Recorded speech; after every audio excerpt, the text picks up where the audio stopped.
নড়াইলে চাঞ্চল্যকর ৫ বছরের শিশু জান্নাতুলকে ধর্ষণ ও হত্যা মামলার রায় আজ। এরই মধ্যে একমাত্র আসামিকে নেওয়া হয়েছে আদালতে।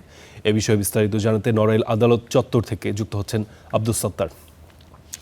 সাত্তার, এই মামলার বিষয়ে একটু বিস্তারিত জানতে চাই। ঠিক কত কার্য দিবসের মধ্যে রায় ঘোষণা হচ্ছে আজ, এবং যারা এই শিশুর জান্নাতুলের যারা স্বজনরা আছেন তাদের প্রত্যাশা কি? ফারদিন, আপনাকে ধন্যবাদ। আসলে জান্নাতুল মাওয়া হত্যাকাণ্ডের আজ প্রায় 1 মাস হচ্ছে, অর্থাৎ 1 মাসের মধ্যে কিন্তু রায় ঘোষণা হচ্ছে। আজ গত 9 আগস্ট কিন্তু চাঁদ ঘটনা এবং 8 কর্মদিবসে কিন্তু আজকে রায় ঘোষণা হতে চলেছে। এবং ইতিমধ্যে কিন্তু যে আসামি, একমাত্র আসামি রবি শিকদারকে কিন্তু কারাগার থেকে জেল হাজতে আনা হয়েছে কিছুক্ষণ পরে। অর্থাৎ আমরা আদালত সূত্রে যতদূর জানতে পেরেছি যে দুপুর 12টার সময় কিন্তু রায় ঘোষণা করা হবে এবং সে প্রস্তুতি কিন্তু আদালত কর্তৃপক্ষ নিয়েছেন। এই মুহূর্তে কিন্তু জান্নাতুলের স্বজন সহ আত্মীয় স্বজন বা এলাকাবাসীও কিন্তু আদালত চত্বরে এসেছে।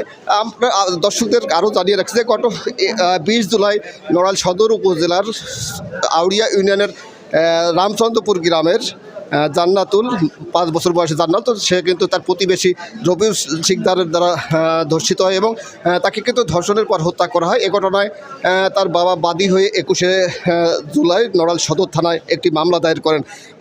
মামলা দায়েরের পর ময়নাতদন্ত রিপোর্ট পাওয়ার পর কিন্তু থানা, অর্থাৎ মামলার যে তদন্তকারী কর্মকর্তা নড়াইল সদর থানার ওসি তদন্ত অজয় কুমার কুণ্ডু খুব দ্রুত সময়, অর্থাৎ 11 কর্মদিবসে কিন্তু ময়নাতদন্ত অর্থাৎ চার্জশিট দাখিল করেন এবং 9 আগস্ট থেকে 9 আগস্ট কার্য, অর্থাৎ চার্জ গঠন হয়। এরপর কিন্তু বিচার কার্য শুরু হয়। এই মামলায় আমরা যতদূর জানতে পেরেছি যে 27 জন সাক্ষীর সাক্ষ্য গ্রহণ করা হয়েছে এবং সাক্ষ্য গ্রহণ করার পর আজ কিন্তু রায় ঘোষণা করা হবে। নড়াইলের শিশু সহিংসতা দমন ট্রাইব্যুনালের বিচারক শেখ সামিদুল ইসলাম এই মামলার রায় ঘোষণা করবেন।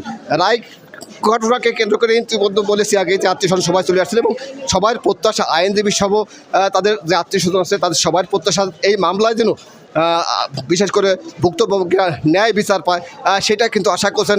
এবং এর আগেও কিন্তু এই মামলাকে কেন্দ্র, অর্থাৎ এই জান্নাতুল মাওয়াকে ধর্ষণকে কেন্দ্র করে নড়াইলে কিন্তু বিভিন্ন শ্রেণীর পাশের মানুষ আন্দোলন নেমেছিল। তাদের সবার একটাই দাবি ছিল যে তারা যেন ন্যায় বিচার পান, অর্থাৎ দ্রুত সময়ের ভিতরে বিচার পান, এমনটাই দাবি করেছেন। এবং রাস্তাঘাটে আন্দোলন সংগ্রাম সহ অনেক কর্মসূচি পালিত হয়েছিল। ঠিক আদালত কর্তৃপক্ষ এবং আইন প্রয়োগকারী সংস্থা তারাও কিন্তু বিষয়টি আমলে নিয়ে দ্রুত সময়ের ভিতরে সেই মামলার রায়ের জন্য কিন্তু চেষ্টা করেছেন এবং 8 কর্মদিবসে আজকে সেই রায় ঘোষণা হবে এবং সেই প্রতীক্ষিত রায়ের জন্য আত্মীয় স্বজন নড়াইলবাসী অপেক্ষা করছে। দুপুর 12টার সময় কিন্তু এই আদালতে সেই রায় ঘোষণা করবে। ইতিমধ্যে কিন্তু আইন প্রয়োগকারী সংস্থা সহ বিভিন্ন শ্রেণী পেশার মানুষের ব্যস্ততা বেড়েছে, গণমাধ্যম কর্মীদের ব্যস্ততা বেড়েছে।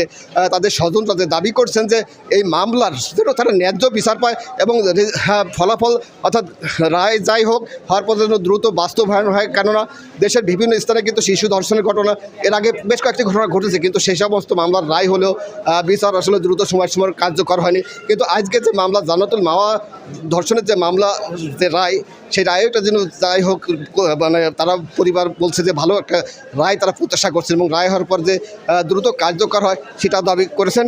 এই ছিল নড়াইল থেকে জান্নাতুল মাওয়া ধর্ষণ হত্যা মামলার সর্বশেষ খবর। জি সাত্তার, 5 বছরের শিশু জান্নাতুল মাওয়া ধর্ষণ ও হত্যা মামলার ন্যায় বিচার হবে, এটাই আমাদের প্রত্যাশা থাকবে।